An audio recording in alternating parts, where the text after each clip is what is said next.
Brendan Fraser brings his charm to the screen once again in Rental Family. It's a tragic comedy, so should it be on your list?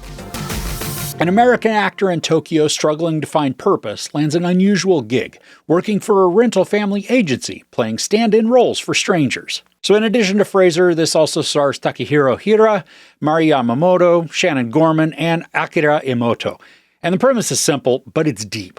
Fraser begins to work for this agency that provides people to fill temporary roles for others, whether that be a grieving friend, maybe a pretend journalist, gaming companion, even a father. This is a patiently told story full of spectacular images of Japan. From bustling streets to serene countrysides, we're shown many different areas that help to influence and then make up the lives of the people that the agency provides companions for. And for character development, we get the most with Fraser, as he adopts multiple personalities in order to satisfy each separate role requirement. But for the co-stars, even though at first I wasn't feeling incredibly connected just due to brief interactions and little background, the story craftily weaves in the necessary depth on the players so they no longer feel like side players, but instead share deep meaning with the thematic elements within the plot. Fraser continues to dominate in a subtle and charismatic way every time he's on screen. Here, while he does have good chunks of dialogue, what really sells his performance are the unspoken expressions that demonstrate deep levels of importance and feeling. The consternation, frustration, sometimes even surprise or confusion that he displays, especially when first being approached for this new gig, it brings so much believable life to his character. He can simultaneously be funny and sad through a combination of eye and mouth movements, allowing us entry into his brain without him having to utter a single word.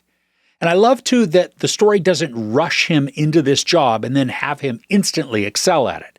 Instead, creating realistic concern and turmoil at the ramifications of what he's taking part in, especially for further down the road when his services, they're no longer in use. The morality questions are brought to the forefront, asking how ethical his actions are, if he's simply just lying for somebody else. And the growth through experience and new perspectives, it's wonderful to watch.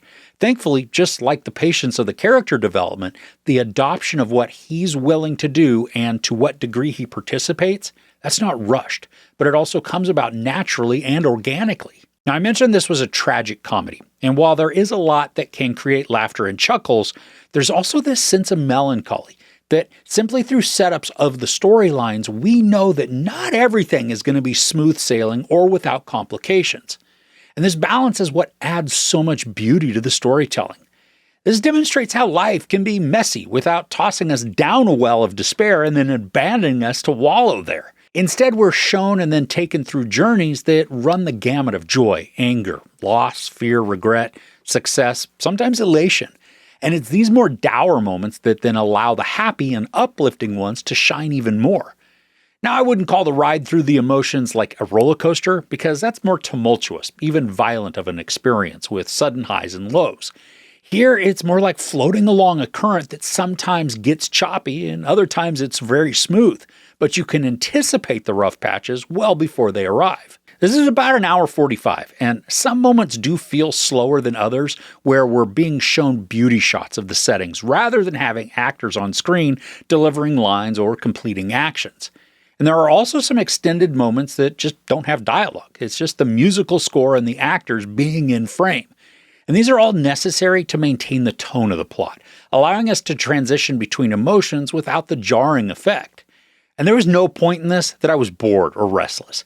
The pacing sits right in that sweet spot that doesn't rush and it doesn't drag, but it isn't static, so that it feels as though it's kind of just droning on and blah.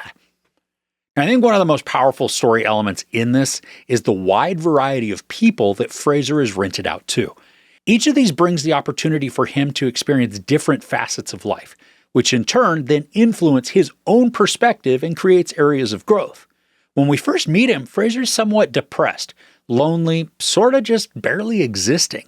But once he encounters all of these new points of view and experiences, his demeanor changes, discovering that while he may be filling a void in someone else's life for this moment, they're also doing the same for him, but in more unexpected ways. It's hard to single out a particular arc with Fraser's character that's the most impactful for me, because they're all so different. I mean, it's a sweet and endearing experience to take in the interactions that he has with these clients. The insight is captivating, made all the more so just thanks to Fraser's charming presence. And after seeing him in so many different roles just throughout the years, I really do think the guy's just a nice person. The charisma that he radiates, it's just naturally present. It's not some facade or performance, but who he is and how he is at his core. Now, this is one of those films that isn't flashy or huge. It doesn't create a large spectacle or dive into sensationalized storytelling. Instead, it conveys depth and importance through realistic exchanges, powerfully acted through restrained displays. And the simplicity of the arc, it's made complex through emotional breadth, character vulnerability, palpable expressiveness, and touchingly accessible relationships that create avenues of relatability for just about everyone. These are the films and performances that stick with me. They have real heart and they view the world through realistic eyes, but they don't get stuck in the mire of sadness, instead balancing sorrow with joy, which then retains a level of optimism.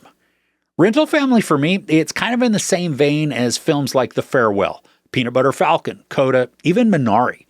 Brendan Fraser is once again a revelation, chewing through scenes with masterful restraint. He doesn't demand the spotlight or steal scenes from co-stars, instead elevating all those around him with emotional quietness. The writing is poignant, cohesive, and captivating, producing relevant storytelling that sears itself in our brains with endearing grace. There's no sex or nudity, some profanity, and a tiny bit of violence. I give Rental Family 5 out of 5 couches. This was a brilliant story with spectacular performances, and I cannot wait to see it again. I'm also going to buy it, just because, yes, why not? So are there any stories that hit you in just the right way, that they haunt in the best way possible? I would love to hear what you love in the comments below. If you enjoyed this review, please give it a like. Also, don't forget to share and subscribe. I'm Chris. This is Movies and Munchies. Thanks for couching with me.